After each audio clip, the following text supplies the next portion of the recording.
Hello et bienvenue dans le premier épisode du podcast Copines Olympiques. En fait, l'idée m'est venue de faire quelque chose, des discussions super intéressantes qu'on a ensemble dans les vestiaires, en stage, en entraînement, sur nos réflexions, nos doutes, nos croyances. L'idée, c'est de piocher un petit papier et tenter de répondre ensemble aux questions qui sont dans ce petit saladier.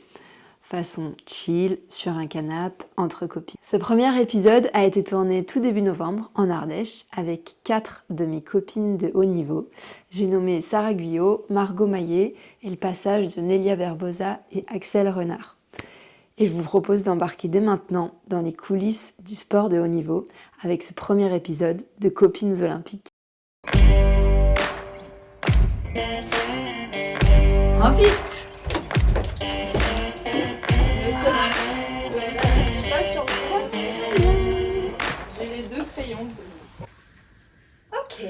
Allez, moi.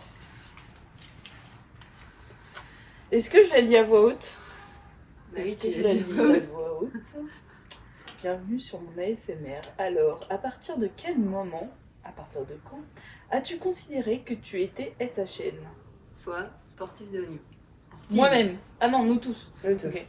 Ça a été quoi le moment déclencheur pour se considérer comme sportif de haut niveau? En un mot. En un mot, ouais. Ou quand, une date.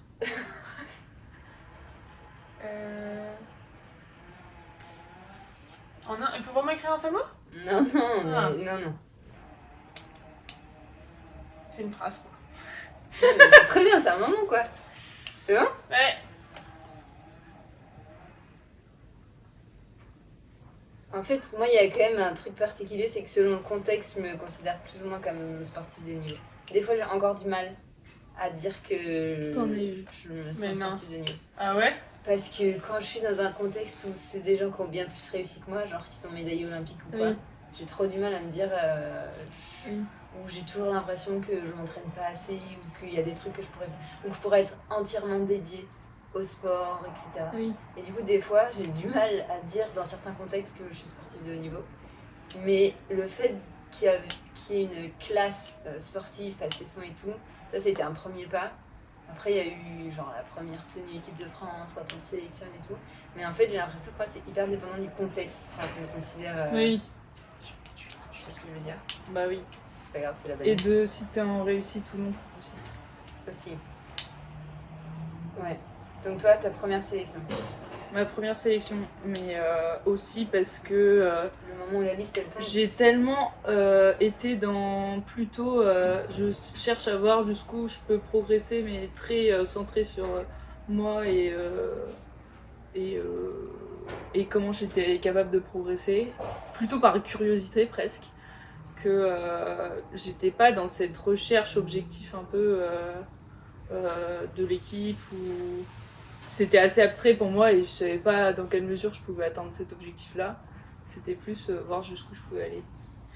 Donc voilà, et ça a entériné un peu le fait de rentrer un peu dans du sérieux, quoi. Et moi, c'est le jour où j'ai dû louper un concours de kiné pour une Coupe du Monde et où je me suis dit, en fait, dans ma vie, il va falloir que je fasse des choix. Ouais. Et là, je fais le choix du haut niveau, donc ça valide un peu le fait que je décide d'être dans la démarche, quoi. Ouais. Ouais, c'est vrai, ça se tient. Et la grosse diff, du coup, c'est que c'est un âge hyper différent. Toi, ça a été tard, Margot. Oui. Ta première sélection équipe de France, t'avais quel âge? 2020. Hier, quoi. J'ai quel âge? Hier. 28 ans. 28 ans. Le concours kiné, du coup, c'était juste après le bac? Un an après, donc 19 ans. Et c'était ma première Coupe du Monde. Donc c'était un peu ma première sélection aussi, quoi. Tu t'es jamais sélectionnée en équipe junior? J'ai de la pâte à crumble sous les ongles. Toi, t'as commencé tard aussi? Enfin, donc moi, mais... Bah, j'ai fait sport études, mais ma première sélection équipe de France, c'est première année post-bac à 19 ans. Et oui. Et du coup, moi, j'avais 16 ans quand je suis entrée à Cesson. C'est ma première sélection aussi, mais en junior.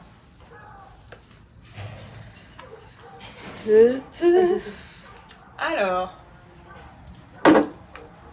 Faut-il un gros ego pour être S.H.N? J'ai cru lire faut-il être gros pour être S.H.N?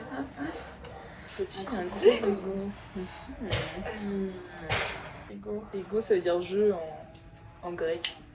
Parce que, en gros, quand on dit quelqu'un a un gros ego, c'est souvent connoté négativement, non? Ouais. Nélia, C'était quoi déjà la question? Faut-il avoir un gros ego pour faut-il être avoir S.H.N? un gros ego pour être sportif de haut niveau? Bonjour, je me présente, je m'appelle Léla Barbosa, j'ai été médaillée aux Jeux de Paris. Je pense qu'être sportif de haut niveau, ça développe le gros ego. Faut quand même avoir conscience de ses capacités, qu'elles soient pour l'instant actives ou pas. Moi, quand je suis arrivée dans mon kayak, j'avais aucun ego. Enfin, d'ailleurs, j'avais aucune ambition parce que j'aimais pas trop la compétition et je pensais pas être capable de faire quoi que ce soit. Finalement, je suis arrivée à un niveau national en slalom. Ensuite, je me suis fait amputer et à partir de là, en fait, je me suis toujours pas dit qu'en fait, j'avais des capacités. Donc, en fait, je pense que au fur et à mesure où j'ai commencé à faire des résultats, ça a développé mon ego et donc ma détermination aussi à m'entraîner parce que je prenais conscience de ce que j'étais capable de faire. Donc je pense que de faire du sport de haut niveau, surtout quand t'es une femme, ça développe l'ego parce que de toute façon, sociologiquement, on nous a appris un peu à nous taire et un peu juste arrêter à notre place, alors que les hommes ils ont tendance à prendre vachement plus de place, à vachement plus s'exprimer. Et quand tu fais des résultats avec tes sportifs de haut niveau, quand t'es une femme, forcément tu prends confiance en toi et t'arrives à t'exprimer plus facilement. Voilà, du coup, ce serait quoi la définition pour toi d'ego? Confiance en soi, là, t'as l'air de répondre... L'ego, en fait, il y a deux prismes. Il y a un côté un peu pessimiste, en mode quelqu'un qui a un gros ego, ça peut être assez mal vu.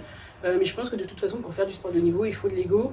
Parce qu'en fait, il y a tellement de paramètres qui peuvent un peu t'écraser que voilà, faut être un peu incassable et il faut être un peu un roc.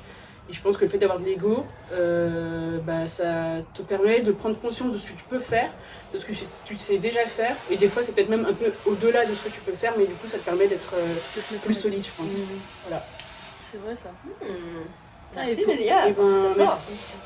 Et pourtant, on n'a pas écrit, aucune de nous trois n'a écrit un prénom de femme quand on a pensé à quelqu'un qu'on estimait avoir un gros ego.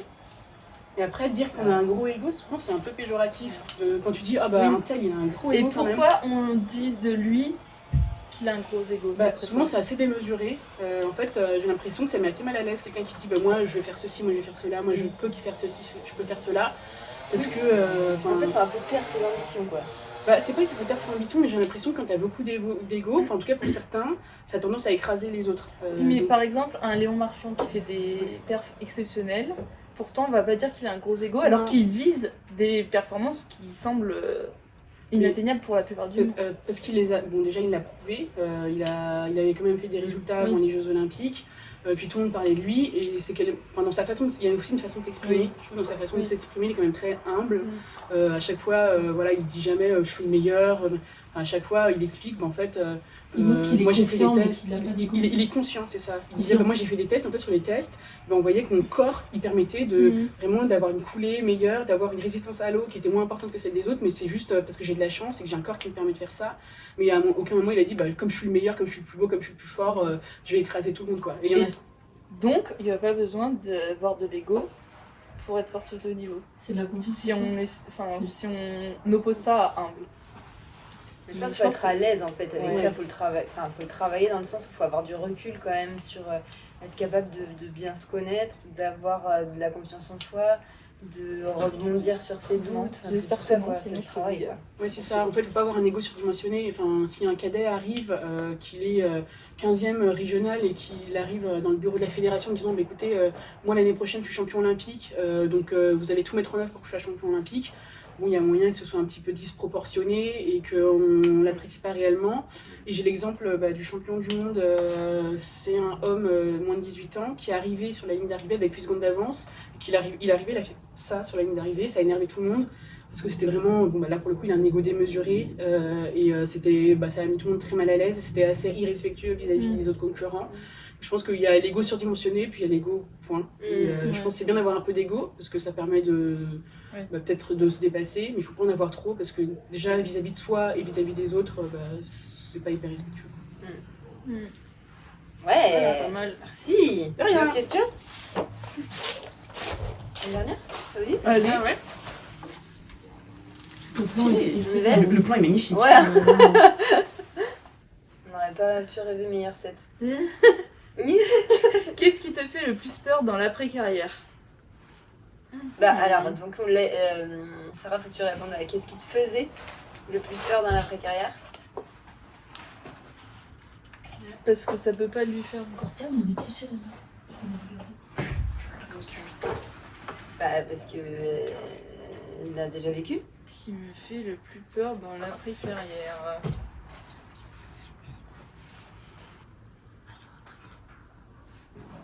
Toi Sarah, ça t'a travaillé longtemps non avant de prendre vraiment la décision? Ouais, enfin, j'arrivais pas trop à le conscientiser. Je pense que mon cerveau avait pris la décision. Enfin, quelque part dans mon cerveau, ça avait pris la décision, puis il y a une autre partie qui avait pas trop Remarqué. écouté, tu vois. Une dissociation, ok. Je sais pas quoi mettre. Réfléchis. Ok, prendre peur. Ouais, je l'ai juste mieux écrit, tu vois. Ouais. On a mis la même chose mais avec des termes différents, regardez. J'avoue. Ouais. C'est vrai. Moi, mieux écrit quoi. Ça va le. Ça va l'émotion d'émotionnel? Tranquillou milou. Puis mieux écrit, faut te lire quand même. Hein. Non, pas mieux. Moi, je sais ce que j'aurais mis aussi. Bah vas-y, hein. Je Quoi, sais Axel déjà. Je pense. Vas-y, Vas-y, je marque la réponse Axel. Faut que d'Axel. j'écris. Viens. Vas-y. Faut que j'écrive. Ouais, viens. Pas trop gros, t'as une petite place. J'y pensais pas à l'après-carrière. Attends, je sais pas. Ah ouais? Mais ouais. En carrière, tu pensais pas du tout à l'après-carrière? Bah, non, je me projette pas trop souvent sur l'avenir en vrai. Moi, il y a un moment qui m'a hyper choquée, qui m'a hyper marquée, c'est on fait une super course à Duisbourg, 2019, 5ème, et juste après, on était archi contente, et juste après, toi, tu me dis fini, j'en peux plus, j'arrête. Ah ouais? Ouais. Et là, on était Même pas hyper abasourdis. T'as même pas profité quoi. T'as dit que c'était... Non, ouais, vraiment, c'était 2019. Du coup, on a le côté olympique pour Tokyo, qui était censé être l'année d'après. On fait 5ème. Oui, ça va. Et juste après la ligne, tu nous dis c'était ma dernière Vas-y, course. faut que Oh, t'expliques ça, Axel. Et faut que tu lises aussi parce que c'est Je illisible. vais parler à Fred Loyer. Qui dit putain, mais on fait une super course, ça va? Elle dit elle arrête. Attends, laisse-la digérer. Son produit. Fais la place en plus, on a envoyé un message. Tu connais Axel? Prends le Tu micro. connais One Game Axel? Oui, mais oui, je connais. Il m'a envoyé un message et promis, je vous répondrai. Je sais pas si regarde. Oui, j'ai un code Alors. si tu veux essayer. Ah ouais, grave. Alors Axel, Alors moi j'ai mis. Bon, moi je suis un peu en début de carrière plutôt, mais j'ai une mis carrière le. avec déjà un Jeux Olympiques. Un Jeux Olympiques, ça se dit ça? Un jeu Un jeu Ouais, olympique. des Jeux olympiques. Des jeux Une édition. Et pas n'importe quelle édition. Édition C'est de de- la maison. de Paris. J'ai mis le changement de vie complet et la non-prévoyance parce que du coup en fait moi je suis assez jeune, j'ai 22 ans et j'ai vu un peu les profils plus grands, je vais pas dire plus âgés parce que c'est méchant. Et j'ai vu des profils aussi qui n'ont pas prévu la suite. Et en fait, je trouve que le sport de haut niveau, ça nous ouvre quand même des portes, que ce soit dans nos métiers ou... Enfin, plus, je dirais, dans le milieu peut-être de l'entrepreneuriat, c'est intéressant, quoi. Donc, je trouve que c'est des choses à saisir pour prévoir la suite. Et du coup, aujourd'hui, moi, dans ma démarche au-delà du sport de haut niveau, c'est un truc que j'aimerais prévoir, tu vois, prévoir l'avenir. Parce que ça me ferait trop peur un jour d'avoir rien. De me retrouver Ça, c'est avec... très féminin. hein. Ouais. Tu penses? Bah, Mickaël, il constate vachement ça par rapport aux jeunes qu'il a en classe de sport. Entre les garçons et les filles, la prise en compte de l'avenir et de le kayak, ça va pas être toute la vie, ma vie. Ouais. Et les garçons sont plus prêts à tout lâcher, à reporter à plus tard leurs problématiques de plus tard. Quoi. Ils sont ils sont juste plus immatures que nous. En vrai, non. Je crois que c'est... Ça part en... Ils ont En pas peur clash. de devenir des adultes plein peut-être. Bah, La vie je te jure, bah, je l'ai écrit avant. Mon aussi. moment. Mais ça c'est Margot. Ah putain, j'ai cru que t'avais mis juste devenir un adulte à la base. Elle l'a rajouté après. Et bah, ah ok. Ok, donc en fait on a quand même Peut-être toutes que je les mêmes l'ai lu et réponses, hein. que je m'en suis pas rendu Voilà, compte, mais... notre vie est à 1000 à l'heure. Et il faut que ça continue. Mais en fait, je pense que ça peut continuer. Mais bien sûr. Avec justement, Mais je en te fait, disais, avec de vous l'entrepreneuriat, êtes- avec des Moi, projets. je pensais que ça allait être comme ça, mais ça n'est pas du tout comme Oui, ça. voilà. hein. Oui. C'est très rassurant ce que tu dis. Tu peux développer Ouais. s'il te plaît? Je peux du juste. Attends, on va prendre des notes. Pour la suite. Alors, Mais la vie normale est très très excitante en fait. trépidante. Très ça reste. excitante. Mais t'as ok. moins de déplacements quoi. Tu pars pas en stage, tu pars pas en compète. Et tu Bah fais oui, quoi du coup, pour tu être te fais pas pour chier que ce dans soit un excitant aéroport, tu te fais pas chier Alors. à attendre dans des hôtels, un petit événement qui va durer 2 minutes. Tu es dans l'action. Tu es dans l'action. Tu es dans l'action, tu as des projets, tu peux miser sur plusieurs projets en même temps. En fait, t'as plus de temps en vrai. Mm. Finalement, t'as juste du temps. Tu as du temps et tu Mais tu bosses aussi, hein. Donc plus Ouais, de c'est temps, vrai, je tu sais bosses pas. Hein. plus. Ouais. J'ai pas de- Moi, la grosse différence, c'est l'énergie que j'ai, oui. que je peux utiliser pour faire plein de choses. Alors qu'avant, j'avais un quota d'énergie que je devais Ah oui. Avec les fameuses cibler siestes sur une de seule activité. 5 heures de média, par exemple. Ce qui fait que je fais beaucoup plus de choses. Ouais. Je fais beaucoup plus de- Mes journées sont beaucoup plus remplies en fait. Mais c'est vrai qu'il y a ce truc, quand tu es dans le sport de haut niveau, il y a le temps que tu mets pour les entraînements, mais le temps que tu mets pour récupérer aussi. Enfin, le nombre d'heures où tu es KO et que T'es en tu jachère. tu Ouais. peux pas taffer. Exactement. Enfin, moi, quand je suis sur le nombre de fois où je suis sur mes bouquins le soir et que je m'endors, moi, je m'endors trop facilement, quoi. Même si je fais des efforts. T'es Moi, trop là rattrapé où par j'ai la vu la fatigue. diff, c'est pendant le Covid. Du coup, je me suis mis à bosser à temps plein et beaucoup m'entraîner pendant le confinement. Mais j'avais des idées à la minute, genre j'étais obligée de prendre des notes tout le temps. Et là, je me suis rendu compte qu'en fait, c'est ça, quand tu aurais plus cette soupape de fatigue permanente, genre qui pèse, que ce soit fatigue physique ou mentale, parce que mentale, t'es tout le temps en train de te dire comment je peux optimiser chaque instant, comment je peux penser à tous les petits Un peu, détails, c'est tellement ça pèse tellement sur toutes les sphères, c'est-à-dire faire attention à ce qu'on mange, à ne pas tomber malade, à bien dormir, à bien optimiser chaque partie de la vie, à bien t'entraîner, et en fait il y a cette fatigue mentale permanente, charge cette mentale, fatigue un peu. physique aussi, parce qu'autant la fatigue mentale tu peux l'avoir dans le boulot, mais autant la fatigue physique, enfin une journée de boulot et une journée d'entraînement, c'est quand même pas du tout la même chose quoi. Tu finis rincé une journée d'entraînement. Et du coup, ça m'a un peu rassurée dans ce sens-là de me dire, ok, quand je vais enlever cette fatigue physique, mentale, je vais quand même avoir de l'énergie pour faire plein d'autres choses, quoi. Ouais. Et pour redévelopper des projets, avoir de la créativité qui est endormie, en fait, en phase d'entraînement, quoi. C'est vrai qu'on on se rend pas vraiment compte de notre état de fatigue constant.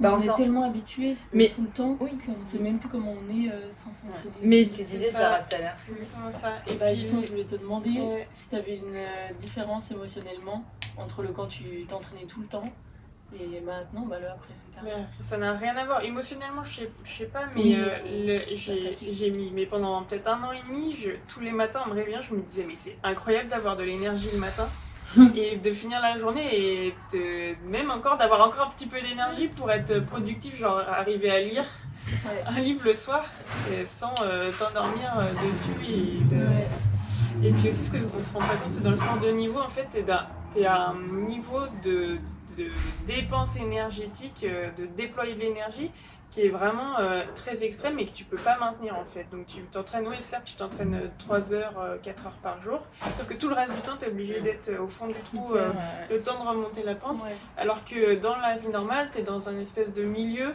où tu es Ouais. super productif. Oui, tu fais aussi ça, mais tu es quand même beaucoup plus productif et finalement tu as le temps de faire plus de choses et de profiter beaucoup plus de ce que tu fais en fait. En fait, ce qui rend dingue, c'est que quand on parle de forme olympique, ça arrive une fois dans l'année, mais genre pendant 48 heures. Ouais. Et après, tu t'arrêtes parce que c'est les vacances. Parce que Ouais, c'est c'est le terrible. pic, tu l'as sur la finale des championnats du monde. Mm. Et après, en fait, tu es en vacances et donc, enfin, ce piquet, c'est assez incroyable. Bon, tu le sens un peu monter, genre dans la semaine d'avant, quoi. Mais je pense concrètement, le moment où t'es en forme, c'est genre... c'est 2 semaines Mais par je pense an, que c'est quand même très propre à notre sport, à nous, qui va chercher des très gros volumes d'entraînement. Tu vois, tous les sports un peu d'endurance où tu vas chercher des gros volumes d'entraînement. Tu vois, je pense qu'en athlée, ils ont plus souvent cette sensation de forme sur des efforts très explosifs ou quoi. Ce serait intéressant de voir avec d'autres Ouais. sports, Ouais, carrément. Je me suis toujours demandé, moi je me dis, mais j'ai l'impression d'être explosée par rapport aux autres sportifs. Que Je pense que qu'on a un c'est gros les- volume Les d'entraînement. trucs, aussi. ouais, je pense que les trucs d'endurance, de façon générale, ça puise vachement dans les ressources. Mais je me demande, bon là, j'allais dire au niveau pourcentage en fait, combien tu vois, notre dépense énergétique, elle est plus, c'est pas clair, elle est plus haute par rapport à un sport qui est pas dans un milieu instable. Bah, juste par exemple, nous, dans notre canoë, dans la stabilité, et ceux qui font de l'athlétisme, qui sont sur le dur. Et je pense que nous, en plus, on est habitués, on relève pas souvent l'aspect instable du kayak, mais je pense que ça nous prend beaucoup d'énergie en plus. Je suis d'accord. Et puis aussi, non, mine de rien, l'environnement, oui, en plus Dans du le bateau, froid, l'environnement instable, dans le froid, dans les l'hiver, athlètes, dès qu'il fait un peu froid, t'inquiète qu'ils vont Dans dans la les glaces, quoi. Mais oui. Et du coup, nous, on est quand même, oui, on fait face au vent, on fait face aux éléments, et ça aussi, mine de rien, c'est des dépenses caloriques, énergétiques, mentales. C'est un peu comme si t'allais à la piscine et 20 fois. Quoi. Ouais, c'est clair. Ok, c'est moi, je fais la dernière Ah, question. Je l'ai choisie, je Mais sais on a laquelle fait je veux. pour tout le monde là. Toi aussi, on a réagi à ton truc. Bah, moi, de toute façon, j'ai effacé. Donc. Bah non, mais on est tous d'accord qu'on a peur d'être plan-plan, quoi. Mais ça n'arrivera pas. Et Sarah nous a bien rassuré là-dessus. C'est bon. Je pense qu'on est des personnes Peut-être assez que ça ambitieuses. arrivera, mais je pense que d'après tu choisis. Oui. Et t'as toujours été, t'as toujours été très sportive. Je veux dire, t'as jamais vécu le où tu fais vraiment pas de sport. Si, mais quand j'étais enfant, quoi. Jusqu'à. Ah oui. Mais là, je parle là, Enfant. tu sais, en fait, voir ce que ça fait sur ton niveau d'énergie. Parce que je sais que des fois, quand on fait pas de sport, surtout pour nous, les sportifs, quand tu fais rien, enfin, moi, je sais que j'ai pas d'énergie dans ma journée si je bouge pas. Et je me demandais si t'avais vécu ça après, mais t'es une personne assez active. Non, donc au mais je final, l'ai vécu quand je m'entraînais, ça, ce que tu dis. Mais Ah ouais après, en vrai, tu mets plusieurs mois, voire années à Ouais. récupérer d'une Ah. carrière en vrai. Ah ouais. Ah ouais? Ouais, je pensais. Ouais, Physiquement? ouais, physiquement, mentalement. Tu veux dire pour retrouver un rapport sain au sport? Pour retrouver pour commencer à récupérer? Où tu parles du métabolisme Je physique. pense, ouais, le métabolisme, les muscles, je sais pas comment l'expliquer. Ouais. De plus avoir mais- mal Ce que partout, tu manges, la facilement. faim, comme on parlait tout à l'heure un peu de la faim, ou qui est plus du tout le De rapport à la que faim ton est corps plus ouais, du tout pareil. soit plus en dette. Une dernière. Allez. Ta t'en musculature, une fierté ou un complexe? Oh là là. Je vois d'où elle vient cette idée de question. Ah bon, pourquoi? Tu veux écrire à tête? Pourquoi pas. Ok. Moi, Mais- c'est pas le fait d'être musclée, c'est le fait d'être volumineuse en fait. Jamais cet Ouais. esprit. Moi, c'est pareil. Moi, il faudrait que je sois musclée mais plus filiforme. Oui, alors encore une fois, là, je pense que ça dépend du contexte, mais comme je t'ai raconté, Margot, moi, quand là, j'ai arrêté de faire de la muscu, enfin, j'ai arrêté pendant 7 mois de faire de la muscu, là, depuis que j'ai quitté l'Australie et je me suis remis là très récemment. Et en fait, de me voir fondre des bras et tout, j'avais l'impression de... Pourtant, c'est un truc dont j'ai toujours rêvé, hein. Je me suis toujours dit, j'ai trop hâte d'avoir des bras normaux, de rentrer dans du 38 en haut aussi, et pas d'avoir du 38 en bas, du 42 en haut, truc trop galère pour s'habiller et tout. Et en fait, j'ai hyper mal vécu le fait de perdre de la puissance. Oui. Le fait de me dire que j'étais plus aussi puissante en fait. Et quand même, je suis hyper fière quand je vais, genre, particulièrement en salle de muscu, quand tu vas à l'Orange Bleu ou à Basic Fit, là, et tous les gars ils te regardent, parce qu'eux ils passent leur vie à se mater dans le miroir et toi t'as besoin de faire ça, tu les as tes bras, tu vois. Mais là je me dis, ouais, en fait, il y a quand même il y a un culte de prendre soin de son corps, d'être dessiné, d'être. Et nous, ça, on l'a sans faire d'efforts, parce que ça fait. Enfin, bien sûr, en faisant d'efforts, mais je veux dire, ça fait tellement partie de l'entraînement. Quand on coche une séance de muscu, on se dit pas, c'est pour les bras, quoi. Et là, depuis que j'ai repris la muscu, je suis un peu dans ce mode-là, en mode, c'est aussi pour les bras, tu vois, je fais des biceps et tout en fin de séance. Parce que j'ai l'impression de perdre de Stature. Mais Ouais. physiquement ou aussi la force?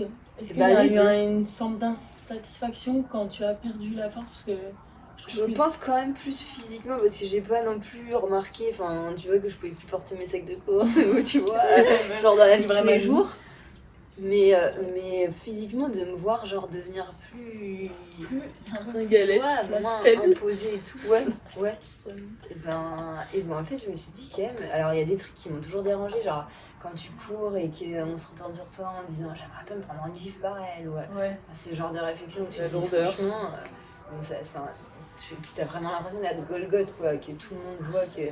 Ah, dès Ou qu'on c'est va un faire homme les ou une courses fille, ou mais je te quoi, dis que on c'est une demande fille. quel sport on fait quoi. Quand on passe un contrôle de sécurité à l'aéroport, systématiquement. On fait Moi, quel ça sport. va, ça me gêne pas. En fait, ça me gêne pas qu'on me reconnaisse sportive. Et en soi, au quotidien, je suis pas complexée, mais des fois, je me vois en photo de dos et je me dis, mais ça rend ça mon dos de dos. C'est quoi le Ça. sport qu'on vous attribue par les gens moi souvent c'est natation. Natation, Ouais, ouais. natation pas mal, ouais. Ah oui, Ah ouais, ce qu'elle sort. Ouais, rugby. Natation, Mais- rugby. mais c'est pas dans les critères de plein d'hommes quand même. Il y a plein d'hommes qui vont me dire ah, Plus pas musclé. une femme plus musclée. Ah ouais. Ouais, mais surtout le haut Mais du nous, corps, on je est pense. pareil. Enfin, Surtout le quoi. Le haut du corps. Oui, Pour haut du corps. les ouais. femmes, c'est pas du tout accepté le haut du corps musclé. dommage, on a choisi kayak. Ouais, on a vraiment pas choisi mon sport pour ça. Puis kayak, on a le cul plat aussi. C'est... Il y a vraiment rien qui va. Ouais, moi je te rejoins sur le. J'aime beaucoup me sentir forte. Je trouve que c'est quand même vachement utile dans la vie. Mais c'est vrai que moi j'ai en plus mes muscles, genre j'ai des trapèzes monstrueux, j'ai pas de fessiers, j'ai des gros bras et tout. Mais quand en fait, je peux pas me dire que ça me complexe dans le sens où je me regarde dans la glace et je me dis pas que c'est moche. Je trouve ça même plutôt joli des muscles. Mais j'apprécie aussi, enfin je me préfère un peu moins volumineuse et quand même un peu dessinée. Ouais. Voilà. C'est un juste milieu en fait. Tu t'as perdu. Tu dirais que t'as perdu. Ah ouais, En j'ai musculature perdu. depuis. Ah oui, j'ai beaucoup perdu. C'est quoi qui part en premier? Pas les bras. Je sais pas. Bah, je crois que tout fond un peu. Après, moi je suis kiné donc je me sers encore un peu de mes bras, je me sers de mon dos. Je pense que ça dépend de ta vie en fait. Ouais. Ça dépend de ce que tu fais en fait. Si tu continues à faire de la course à pied mais que tu arrêtes le haut, bah tu vas peut-être garder un peu de jambes mais perdre le haut. Quoi. Et qu'est-ce que t'aimerais perdre en premier, toi? Les bras? Le dos? Ouais, que choisir entre les bras et le dos? Ouais, je sais pas. Le dos peut-être. Les bras aussi. Je sais pas. Je ne saurais Je crois que ça choisir. va avec Tonia. Ouais, Jamais satisfaite. ça. Ouais. Après, je pense que moi, je suis pas mal en. Je vois les effets de mode aussi, où là, je pense que le gabarit assez mannequin, les filles toutes fines, en ce moment, c'est un peu le truc. Gen Z. Et pendant un moment, c'était les filles un peu à la salle, avec un bon fessier, des bons dos et tout. Et là, j'ai l'impression que ça s'oriente un peu là-dessus et tout. Et je pense que je peux être assez influençable par ce genre de truc. Et des fois, en fait, j'aimerais vraiment me sentir, savoir ce que ça fait d'être légère et tu sais, de pouvoir tout mettre, en fait. Parce que quand t'es assez fine, mais pas non plus un aspect anorexique, mais très fine, voir ce que ça fait. En fait, tu rentres dans tous les vêtements, tu mets tout ce que tu veux, tout te va. C'est un peu c'est le double truc que j'aimerais vivre, mais en fait, je me dis, bon. Donc, c'est jamais satisfaite, je trouve que ça va, mais souvent, je me dis, bah, ça pourrait être pire. Mais si Ça t'étais pourrait être toute mieux. fine comme ça pour être dans des magazines, tu te sentirais peut-être pas assez sportive et tu serais pas non plus assez. Oui, c'est ça, en fait, moi, je pense qu'on n'est jamais satisfait, finalement, de ça. Donc, là, je me dis. Mais plus, il y a aussi dans le pas satisfait, je pense, en tant que sportif, tu sais, il y a toujours ce côté, on dirait pareil, masse grasse et tout. Il n'y a jamais assez, c'est tout, et je pense que ça, vraiment, ça ressort tout le temps. Oui, puis selon les sports, en fait, t'as ouais. tellement pas. Nous, encore, ça va. Oui, c'est ça. Mais l'athlétisme, par exemple, Bah oui. quand même, Ou la c'est- gym. la gym, ouais. Puis encore, ça dépend. Et alors que nous, en plus, déjà, nous, on n'a pas un poids à respecter. Donc finalement, on est assez libre là-dessus. En fait, c'est un peu ton problème. Si t'es Oui. trop grasse, trop lourde, et ben c'est ton problème. T'as intérêt Et de- ça se trouve, par contre, c'est quelque chose qui va pas te freiner. Par contre, tu vois, dans notre sport, ça se trouve, si t'arrives à te tracter, que t'as un bon rapport confiant, bah, c'est pas un problème chez nous. Je pense que ça dépend. Voilà. Merci. Merci. Cool. C'est trop cool. On va pouvoir rendre le canapé à Mireille. Non, je l'ai embarqué à Toulouse pour faire les boules avec les prochains épisodes. C'est la mascotte.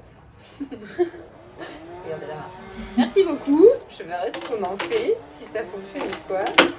Et puis je vous enverrai ça.